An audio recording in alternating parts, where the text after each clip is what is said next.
ओम नमो भगवते वासुदेवाय नमः। आइए दोस्तों, जानते हैं साल की पहली एकादशी सफला एकादशी कब है, इसकी पूजा विधि क्या होगी, इसका शुभ मुहूर्त क्या रहेगा। संपूर्ण जानकारी आपको इस वीडियो द्वारा दी जाएगी। आइए जानते हैं सफला एकादशी के बारे में। एकादशी का विशेष धार्मिक महत्व होता है। इस दिन मान्यता अनुसार भगवान विष्णु का पूजन किया जाता है। जानिए इस साल की पहली एकादशी कब है। नए साल के पहले हफ्ते में ही पहली एकादशी पड़ रही है। एकादशी का विशेष धार्मिक महत्व होता है और माना जाता है कि जो भक्त एकादशी का व्रत रखते हैं उन्हें पापों से मुक्ति मिल जाती है और मोक्ष की प्राप्ति होती है और जीवन के सभी कष्ट दूर होते हैं। पंचांग के अनुसार साल भर में 24 एकादशी पड़ती है और हर एकादशी का अपना अलग अलग महत्व होता है। साल 2024 में पौष माह के कृष्ण पक्ष में सफला एकादशी पड़ रही है। माना जाता है कि सफला एकादशी अपने नाम की ही तरह जीवन के सभी कार्य को सफल करने वाली एकादशी होती है। कहते हैं कि वर्षों तक तप करने पर जो फल मिलता है वही फल सफला एकादशी का व्रत करने पर प्राप्त हो जाता है। तो आइए जानते हैं सफला एकादशी तिथि की शुभ मुहूर्त और पूजा विधि के बारे में।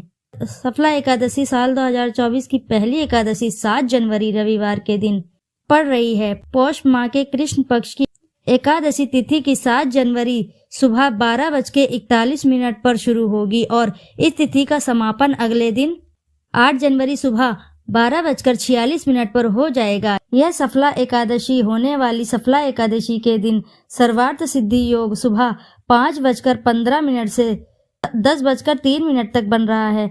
इस योग में एकादशी की पूजा की जा सकती है। इस योग में एकादशी की पूजा करना बेहद ही शुभ माना जाता है। सफला एकादशी के व्रत का पारण 8 जनवरी सोमवार की सुबह 7:15 से सुबह 9:20 के बीच किया जाएगा। तो आइए जानते हैं सफला एकादशी की पूजा विधि क्या है। सफला एकादशी के दिन सुबह जल्दी उठकर अपने नित्य कर्मों से निवृत्त होकर इसके बाद आप स्नान करें। स्नान में ध्यान रहे कि यदि आप स्नान किसी बहती पवित्र नदी में करते हैं तो ये बहुत ही अच्छी बात है। अगर संभव ना हो तो यदि आप घर में नहा रहे हैं तो उसमें नहाने के पानी में थोड़ा सा गंगा जल मिश्रित कर लें। गंगा जल मिश्रित जल से ही आप स्नान करें, ये बेहद ही शुभ माना जाता है। इसके बाद स्नान करके स्वच्छ वस्त्र धारण करें और उसके बाद भगवान के समक्ष अपने हाथों में फूल पुष्प इत्यादि सामग्री लेकर व्रत का संकल्प लें और फिर उसके बाद भगवान के समक्ष दीप धूप और फल आदि समर्पित करें। इस दिन पीले रंग की वस्तुओं का विशेष महत्व होता है। पीले रंग के वस्त्र, पीले रंग के फूल और पीले रंग के फल और पीले रंग का भोग शुभ माना जाता है। यदि आप भोग लगा रहे हैं इस दिन तो विष्णु जी को, श्री हरि को, तो आप पीले ही भोजन का, पीले ही भोग का इस्तेमाल करें। यह बहुत ही शुभ होता है। ऐसा करने से श्री हरि बेहद ही प्रसन्न होते हैं। एकादशी के दिन भगवान विष्णु के समक्ष नारियल और सुपारी, आंवला और अनार चढ़ाए जाते हैं। इसके अलावा एकादशी में श्री हरि के भजन गाना, कथा पढ़ना और आरती करना बेहद ही शुभ होता है। सफला एकादशी व्रत करने मात्र से वृत्ति के सभी पाप कर्म नष्ट हो जाते हैं। जीवन में चल रही समस्याएं सब समाप्त हो जाती हैं। इस व्रत को करने मात्र से घर में धन धान्य की वृद्धि होती है। तो आइए भक्तों, रसपान करते हैं सफला एकादशी के व्रत का।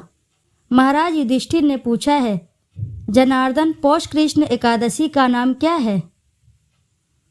उस दिन कौन से देवता का पूजन किया जाता है और उसकी क्या विधि है? कृपया मुझे बताएं। भक्त वत्सल भगवान श्री कृष्ण कहने लगे कि धर्मराज, मैं तुम्हारा स्नेह के कारण तुमसे कहता हूँ कि एकादशी व्रत के अतिरिक्त मैं अधिक से अधिक दक्षिणा पाने वाले यज्ञ से भी प्रसन्न नहीं होता हूँ। अतः इसे अत्यंत भक्ति और श्रद्धा से युक्त होकर करें। हे राजन, द्वादशी युक्त पौष कृष्ण एकादशी का महात्म्य तुम एकाग्रचित्त होकर सुनो।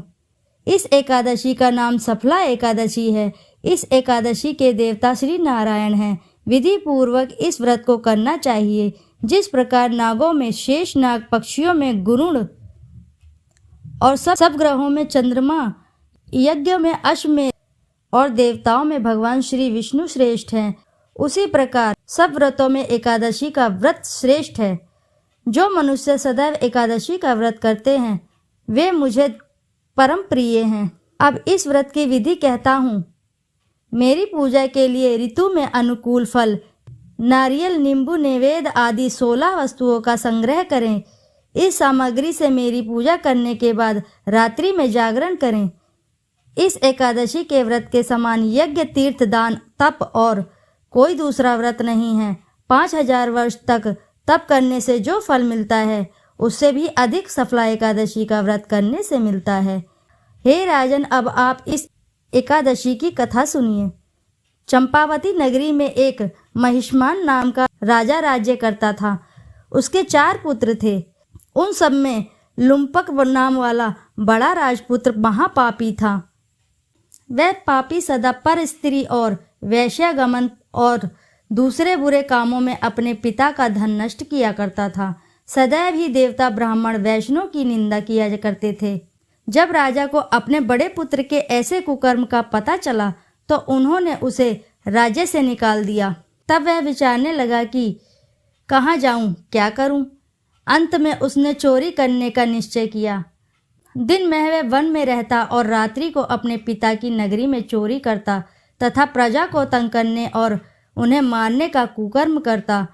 कुछ समय पश्चात सारी नगरी भयभीत हो गई। वह वन में रहकर पशु आदि को मार कर खाने लगा। नागरिक और राज्य के कर्मचारी उसे पकड़ लेते किंतु राजा के भय से छोड़ देते। वन के एक अति प्राचीन विशाल पीपल का वृक्ष था। लोग उसकी भगवान के समान पूजा करते थे। उसी वृक्ष के नीचे वह महापापी लुम्पक रहा करता था।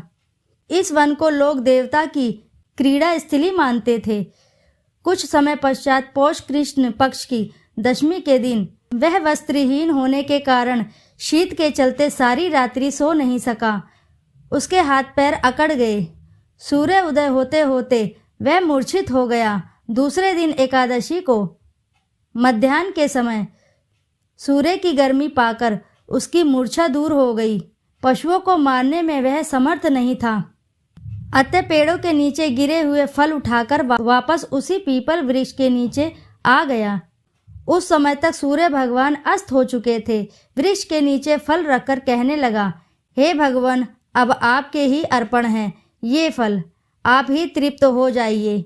उस रात्रि को दुख के कारण रात्रि को भी नींद नहीं आई। उसके इस उपवास और जागरण से भगवान अत्यंत प्रसन्न हो गए और उसके सारे पाप नष्ट हो गए। दूसरे दिन प्रातः एक अति सुंदर घोड़ा अनेक सुंदर वस्तुओं से सजा हुआ था, उसके सामने आकर खड़ा हो गया। उसी समय आकाशवाणी हुई कि हे राजपुत्र, श्री नारायण की कृपा से तेरे सभी पाप कर्म नष्ट हो गए। अब तू अपने पिता के पास जाकर राज्य प्राप्त कर। ऐसी वाणी सुनकर वह अत्यंत प्रसन्न हुआ और दिव्य वस्त्र धारण करके भगवान आपकी जय हो कहकर अपने पिता के पास गया।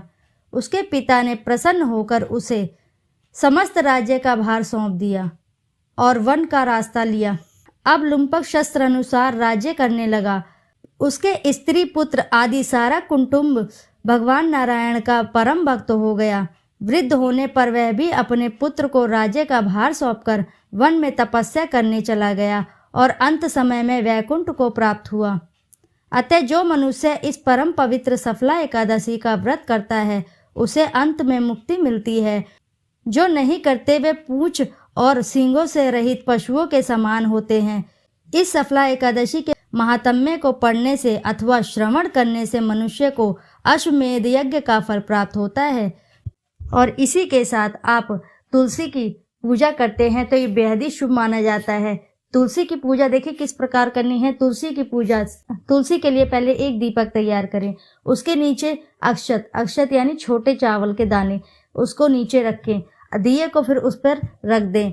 उसके बाद आप तुलसी माता की अपनी श्रद्धा अनुसार परिक्रमा करें। परिक्रमा आपको कैसे करनी है, 3 भी कर सकते हैं, 5 भी कर सकते हैं।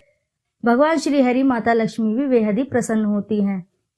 आपके मन में जो भी इच्छा चल रही है वह शीघ्र ही पूर्ण होती है और साथ ही जीवन में कोई समस्या चल रही है तो वह भी समाप्त होने लगती है। तो इस तरह आप एकादशी के दिन पूजन अवश्य करें। तो दोस्तों आशा है कि जानकारी से लाभ अवश्य ही प्राप्त होगा। यदि जानकारी आपको अच्छी लगी है तो वीडियो को जरूर लाइक करें और साथ ही चैनल को सब्सक्राइब करें। और इसी के साथ अपनी सच्ची श्रद्धा से एक बार जरूर लिख दे कमेंट में जय श्री हरि, जय महालक्ष्मी। और दोस्तों फिर मिलते हैं आपसे ऐसी ही किसी नई जानकारी के साथ। जब तक के लिए नमस्कार।